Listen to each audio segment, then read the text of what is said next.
Soyez les bienvenus, je suis très heureux d'ouvrir ces troisièmes rencontres économiques de Saint-Germain-en-Laye.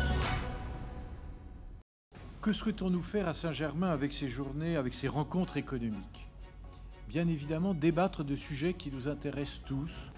On peut ne pas être à Paris, on peut ne pas être à Davos, et on peut avoir envie de débattre de ce genre de sujets dans une collectivité locale qui, vous le savez, c'est un peu notre fierté, est une collectivité en plein développement dans l'ouest parisien, avec une très forte attractivité et une volonté de parler d'économie et naturellement d'être attractive pour les entreprises. Un certain nombre de catastrophes écologiques, celle de la plateforme de Deepwater Horizon dans le golfe du Mexique, et début 2011, le tsunami qui a déferlé sur la centrale de Fukushima, cela nous rappelle malheureusement et douloureusement que notre soif d'énergie n'est pas sans risque pour notre environnement. Ce qui, je crois, nous renvoie une fois de plus à l'énergie. L'énergie est partout et j'espère, Monsieur le Président, Mesdames, Messieurs, que nous continuerons à en avoir, encore une fois, en quantité suffisante et à des prix abordables. Merci beaucoup.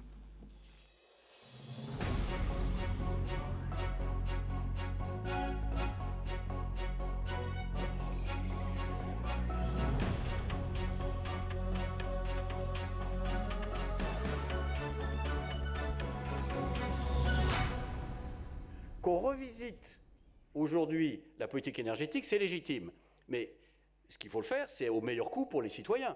Et en particulier, je le dis très simplement, c'est que c'est évidemment, on a la chance d'avoir un parc nucléaire qui est aujourd'hui jeune, puisqu'il a un peu moins de 30 ans, alors qu'on pense que ces usines peuvent fonctionner le double. Donc on a un parc assez jeune. Et donc, si elles sont sûres, ce qui est un préalable, donc il faut que l'autorité de sûreté leur donne l'autorisation de fonctionner, si elles sont sûres, on ne va pas arrêter une centrale qui aujourd'hui permet de produire l'électricité à peu près 2 à 3 fois moins cher que n'importe quelle autre forme de production. Puis en ce moment, alors l'actualité, il y a, vous ne l'avez pas cité, mais il y a les réunions internationales liées à l'application du protocole de Kyoto qui viennent de redémarrer en Afrique du Sud, à Durban. Et il y a en France, depuis quelques semaines, un débat qui s'instaure. Et puis, il y a à Saint-Germain-en-Laye, le 1er décembre, les journées économiques.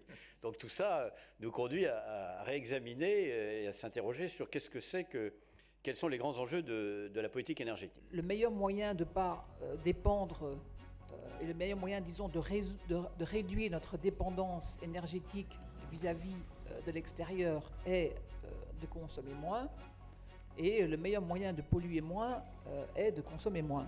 Donc on est gagnant, gagnant, gagnant avec l'efficacité énergétique, d'autant plus que le domaine de l'efficacité énergétique est un domaine où les analyses économiques montrent que les investissements que l'on fait sont rentables extrêmement rapidement, parfois en 1 an, 2 ans, 3 ans.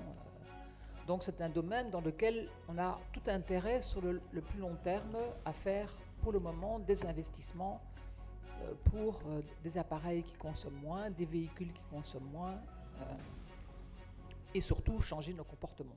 Aujourd'hui sur la planète, il roule 1 milliard de véhicules. 1 milliard. On a franchi le cap des 1 milliard et en 2035, on pense qu'il y en aura près de 2 milliards.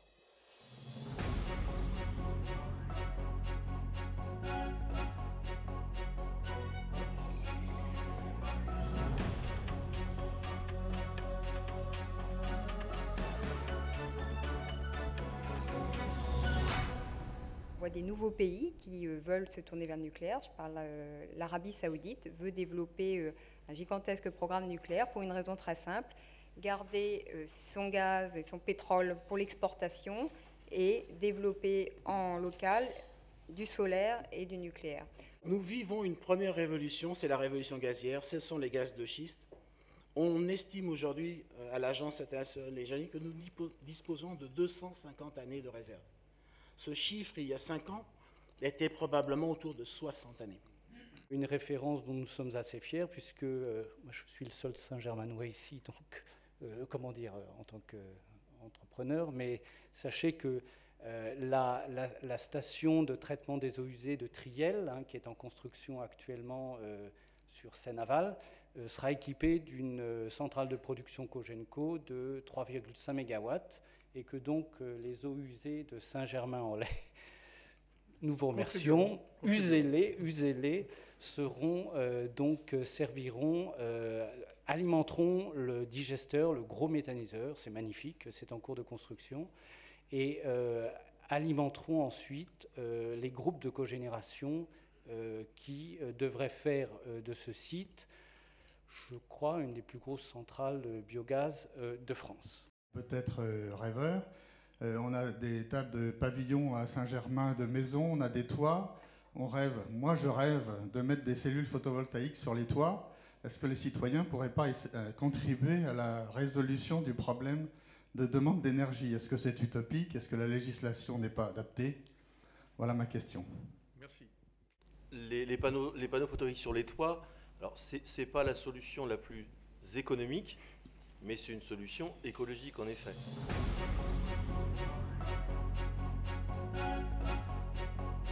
Et merci surtout à ceux qui nous ont organisé le fait que cette soirée se passe correctement, et en particulier Christelle Mocretari qui a été vraiment la cheville ouvrière de cette soirée.